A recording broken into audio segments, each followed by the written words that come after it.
Attention museum guests. The Missionary Ridge Local is now arriving. We invite you onto the platform to watch the arrival, but for your safety, please remain on all tracks and behind all yellow lines. If you have small children with you, please take them by the hand at this time. If you have not yet picked up or purchased your tickets, please see the ticket agent at the ticket office. We hope you enjoy your visit. We hope you enjoy your visit today. Thank you for riding with the Tennessee Railroad Museum.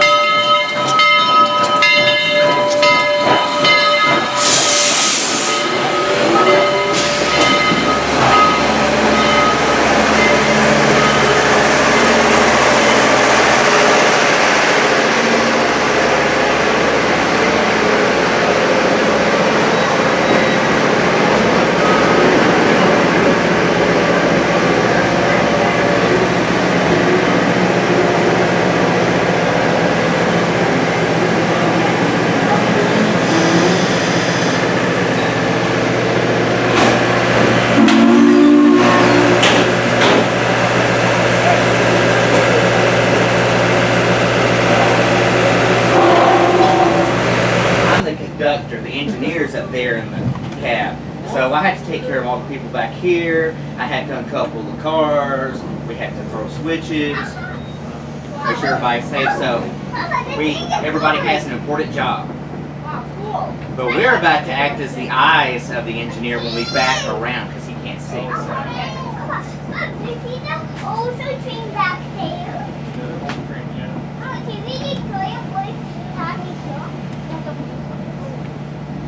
Good morning, ladies and gentlemen, and welcome to the Tennessee Valley Railroad Museum and our Missionary Ridge Local. We are glad to have you aboard today. We are now leaving our Grand Junction station, and we're going to be running the entire train around on the Y, spelled W-Y-E. Not simply the letter, although it has the letter in the spelling. Now, you can see gentlemen down there taking photographs or video. And just to the other side of that gentleman, you said that connecting section of rail, that is the east leg. Currently, we're pulling ahead forward on the base leg. So then, as we cross over the top of a spring-loaded switch in the next few moments, that will automatically allow us, it switches itself, to back the train around the corner. Now, when I say train, I'm not talking about just the locomotive. I'm talking about the locomotive and all of our passenger cars today. The consist coupled to our locomotive being that of a passenger train. Now, currently, you see that 3 lanes of mainline railroad up and behind the station, currently parallel to our train right now as I speak. What's important to remember today is those 3 lanes of rail were completed in the early 1950s, but up until that point, the mainline railroads were still using, specifically the Southern Railway, were using the line we'll be using today, which eventually would be abandoned just as soon as that line was open. After all, up until the early 1950s, believe it or not, they were still using a tunnel that was built pre-American Civil War, 1858, which you all get to experience later this morning. The tunnel is that of a single portal tunnel, only allowing 1 train at a time to pass through Missionary Ridge. Now, the increasing passenger freight service on the railroads and the Southern Railway. Originally, this railroad, when it was first built, was known as the East Tennessee and Georgia, later on the East Tennessee, Virginia, and Georgia Railroad, with some merging of a couple of railroads.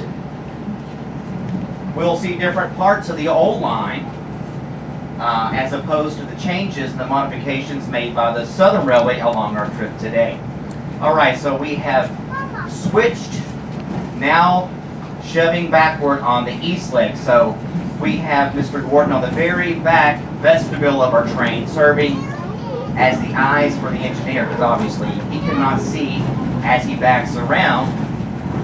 We, as trainman and conductor, do that for him, making sure there's no limbs or branches, animals, people, anything to obstruct and possibly endanger our passengers on our train. So what he says is, as soon as he gets up in position, he says, I'm on the point to take the shove. Your line for the east leg, you've got green on the ground, which is just like a traffic light, green and red. You're clear, in the case of running the base leg first, you're clear 2 coaches, that is coach length, standard coaches, all of which are standard length today we're using. So make your way around on the east leg, takes us up the hill, crossing over where you came into the parking lot, pulling down the hill. So in a few moments, our spring-loaded switch will switch us to run down the hill to the front side of Grand Junction Station, and that is the west leg of the Y. Now let's talk about your coaches. Your coaches today, 2 of which are heavyweight Pullman cars, and 1 being a 1947 Streamliner car for the Nancy Hanks II, operated by the Central Georgia Railway. We have several of those in our collection. But if you're riding in the car I'm speaking from right now, 906, your car was originally 528, built in 1924 for the Central Georgia Railway. It has a very unique history.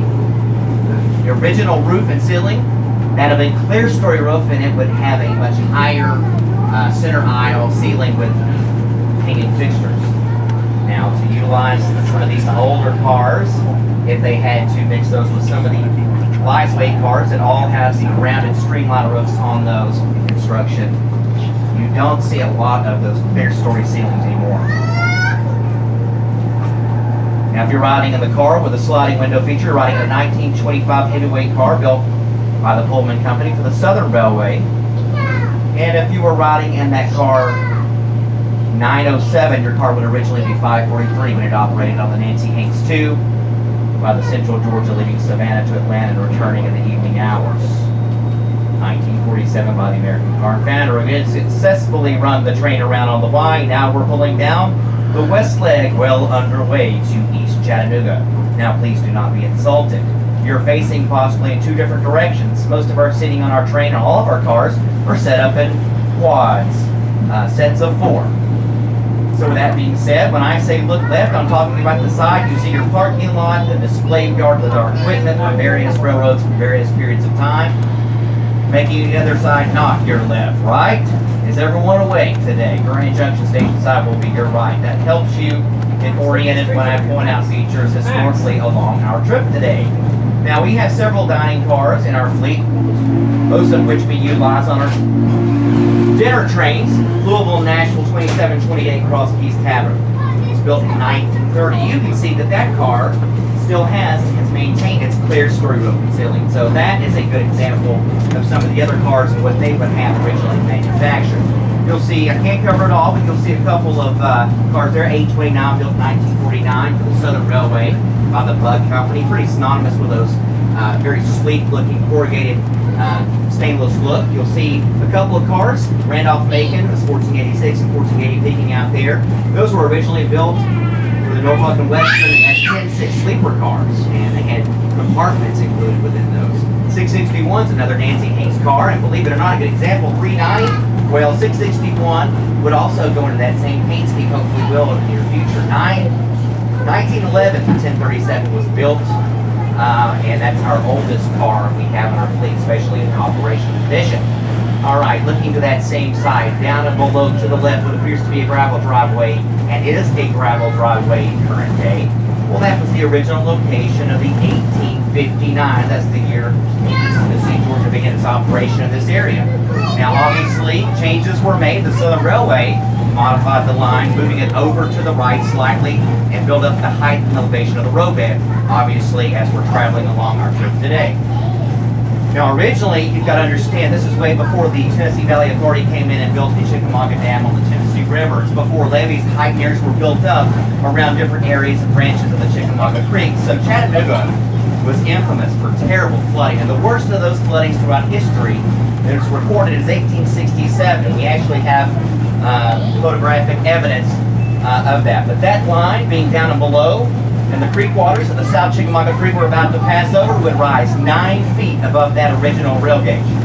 So you can imagine how much, yes, we're a little higher now, but that's still a tremendous amount of rain in a very short amount of time. You'll see the Tyner branch over here on the other bridge crossing over to your right. All right, so now We can trace the line based upon the old 1859, the original railroad, and compare it to the Southern Railway's line. You can see on your right, it's a portion of the backup track, and also adjoining likewise, the East Tennessee, Virginia, and Georgia after the merger. You can see that if you trace the line based upon the old map versus the new map, the old line would crisscross several times throughout our journey today. You can see just enough width to slope off both sides, imagining the railroad being located there. We're now crossing over the state of Georgia. At least the state of Georgia does own and still leases the line we're crossing over today, now operated by CSX, but that was once a part of the Western Atlantic. Western Atlantic, okay, the terminus on both ends of the Western Atlantic, Chattanooga, the furthest most point north, and Atlanta, okay, the furthest most terminus point south. And in fact, if it were not for the Western Atlantic, you probably would not have the city of Atlanta today, because really and truly, Atlanta doesn't have a whole lot going for it in terms of natural resources until the railroads came about and it became a converging point, much like Chattanooga, where railroads crossed in, and of course as the city grew and they were shipping imports and exports to the coastal areas such as Savannah, it does not become a very practical place to put. Except if you're riding in that car with the open windows, keep everything you want to return with. Pinky fingers, index fingers, in-laws, cousins, caps, well within the car, ladies and gentlemen. Dug by hand, 986 feet, here we go, Whiteside Tunnel.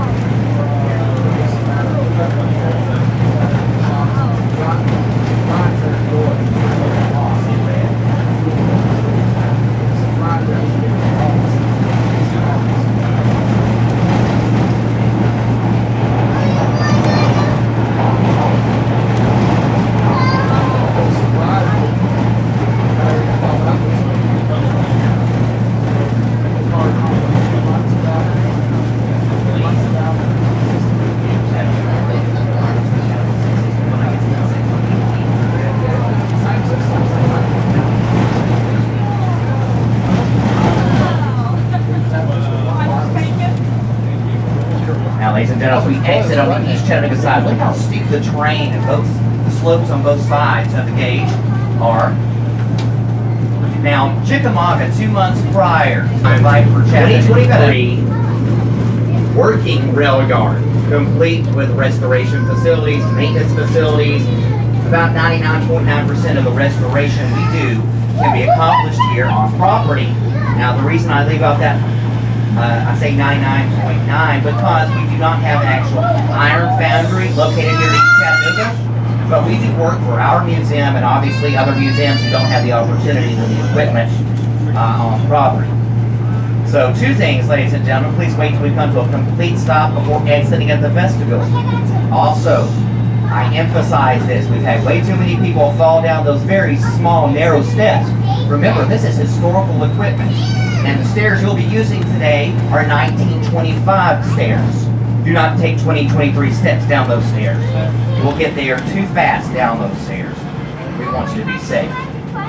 If you want to see a 1916 turntable turn our steam locomotive around, you'll need to step off, take a left, and continue down the walkway all the way to a roped-off area, which is our turntable area. We also have our depot opened up for snacks, drinks, and refreshments with our ticket agent. But you should have plenty of time to do all of the tour and the depot and visit that. Okay, so first and foremost, depot, restrooms located there. You'll see a gray building to the left, and that's restroom facilities also located there. We will spin the engine around after I talk about it. Then we're going to walk over just behind where you see a locomotive there, 1829. We're going to go over to that tall metal building, and that'll be the second part of our trip. Everyone please stay on the guided walkway with the guide, which will be me on this trip, and we'll walk over to that tall building. You'll see the steam locomotive we're currently working on getting out in the next few weeks, back in operation, and a couple other things probably people did not realize. All right, ladies and gentlemen, let me get the doors open for you. East Chattanooga.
railway locomotive repair shop in Macon. Eventually will be removed from Macon and reinstalled in the smaller operating Central Georgia branch line in Cedartown, Georgia, Polk County, just south of Rome. Eventually operations, mainline operations, and even some of the branch line operations there in Cedartown were diverted, and this turntable was left there abandoned. We were actually contacted, fortunately, salvaged this table with so many hundreds and thousands of locomotives, the coaches, and turntables were cut up by the torch. Scrap. So, not only did we change a few things, number one, originally this turntable would have been turned by hand. Now, on a day where we have topped off the water and the coal on the 4501 is about 216 tons. The table itself is 80 tons. We have to combine, add those two weights together, that's the amount of weight you would be turning by hand. I've seen about 4 of you, just in case, keep that in the back of your mind. But how in the world would they do that? How would they turn that amount of weight? In the bearing in the center of this stroke, you're 6 feet in diameter, you have to get the weight of your locomotive balanced over the top of the table. Now, something before we get started, make sure everyone keeps their feet, their body behind that paved yellow line. Because the table might be 80 feet long, but the engine and fender are coupled together, we're right around 83 or so, maybe a little bit more, give or take. We don't want them to get to it. The L.J.M coming out so early today, so it's going to get hot. Here we go, ladies and gentlemen, locomotive 4501. Built in 1911 up in Philadelphia. Had a very different manufactured ball. Now, it was delivered to the Southern Railway and operated up in Bulls Gap, Tennessee, up in the East Tennessee Division around Knoxville. And also, eventually, by the time of 1948, as the beginning end of the line career with the Southern Railway, not the end of the line for locomotive, fortunately. Many surviving locomotives like the 4501, the reason they were saved and salvaged and bought a little more time is because they were sold second-hand to smaller operating railroads, which was the case of the locomotive behind me. It was the very first 282 Mikado, MS 282 Mikado, to be built out of 182 for the Southern Railway. And out of that total of 182, it's the only one left. So quite literally we can say it was the very first and the very last. The first and the last. 282 simply refers to the wheel arrangement on a steam locomotive. You could have a 440, a 210-2. You start counting wheel sets, 2 or more things that look alike. With your set of twins up here, the leader pilot wheels, that's 2. By the way, as it's turning around, look at that flag. National Registry of Historic Places, how often do you see that on a moving object? Okay, so we got the 2 part, now we need the 8. So you have larger driving wheels, 4, set of 4 on both sides, so 4 plus 4 is 8. So 2 8 and 2 trailing wheels underneath the cab of the 01. So in the late 40s, after being put off for about $23,500 some odd, the amount, the cost for the Central Georgia originally, now it comes up for sale and the Kentucky and Tennessee Railway buys it for $8,000 because large railroads, especially Southern, were phasing out steam power, phasing in diesel power just as quickly as they possibly could. So the K&T uses it for a number of years until the 1960s. They even, being a small operating railroad, want to phase out steam. Steam is dirty, requires a lot of maintenance. So it comes up for sale one more time. Basically, scrap value at $5,000. One of the 2 founding members of our museum buys it.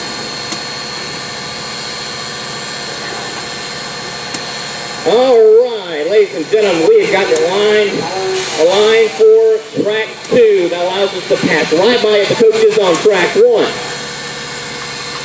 Quite literally, they will go to the other end of the yard. Just before traveling over the switch, Mr. Gordon will hand throw the switch on the end of the yard, allowing locomotive 3501 to come off track 2 onto the main line. Once he gets clear of the switch, Mr. Gordon will throw the switch more times, pounding it back in for track 1, and we'll back locomotive 4501 up, recouple, and have the engine on the very opposite end of your frame for the turn. All right, you want to see part 2, ladies and gentlemen? Right this way.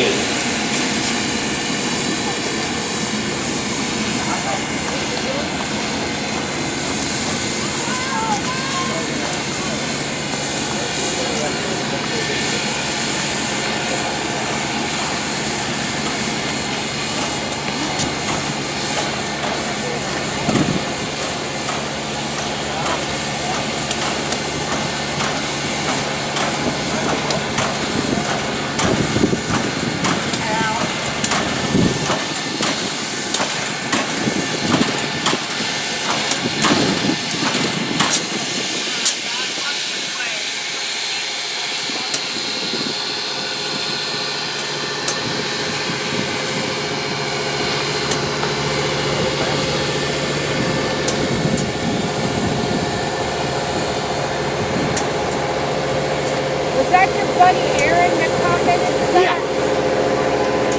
Yeah.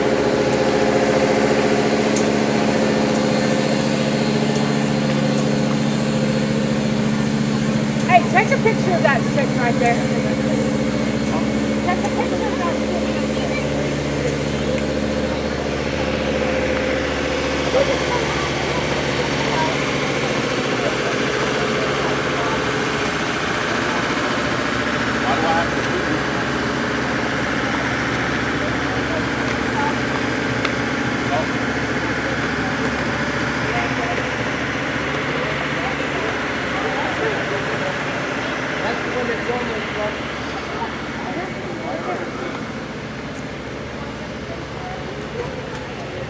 Yo te la saco.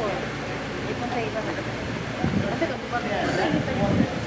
La trompa la tengo. Daniel, póngale más para allá.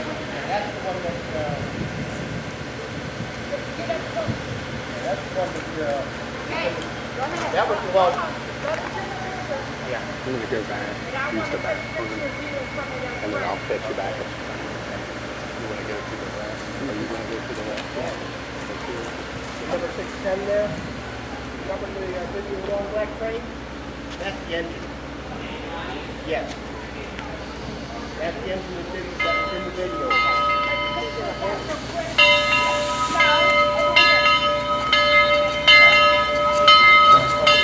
Lo saqué. Mira.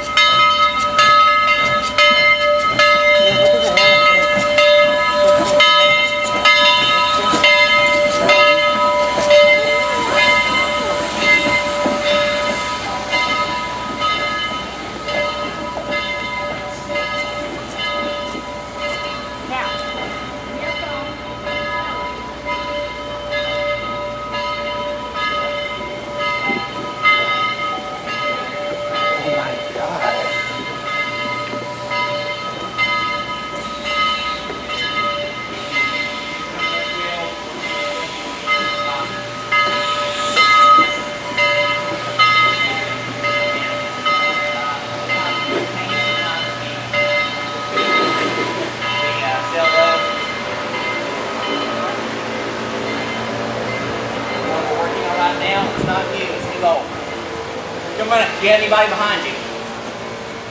Is this my crew right here? All right, can everyone hear me? All right. The great thing about a smaller group is I can actually avoid using a microphone. I don't like it. It's kind of like a Radio Shack microphone. It goes in and out. Okay. So, with that being said, I turned the fan on for you guys to get a little air movement here. We're going to talk about a few things in the shop. But this shop, just like all shops across the country and other